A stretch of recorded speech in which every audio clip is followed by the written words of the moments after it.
Shatanga, taskamurirpa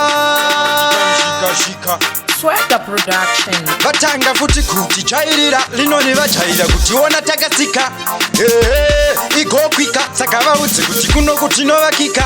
nezati tanso chipinda uvarovere chimwe chitanso tanzi yakuranetsa kucheka kunge hakso vanotitemba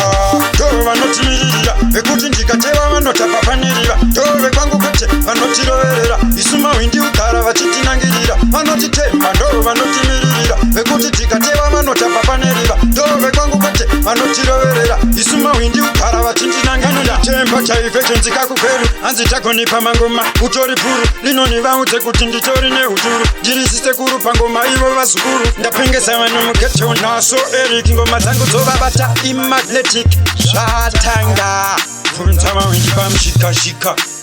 netati tanso chipinda uvarovere chimwe chitanso tanzi yakuranetsa kucheka kunge hakso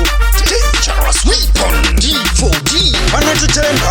ndo vanotimirira vekuti ndikateva vanotapapanirira ndove kwangu kwete vanotiroverera isu mawindi ugara vachitinangirira vanotitemba ndo vanotimirira vekuti ndikateva vanotapapanirira ndove kwangu kwete vanotiroverera isu mawindi ugara vachitinangirira ndapinda iwe ndiri kuchoredzera chipikiringa ndini ndovaroverera shakushamise ndave kufambira mudenga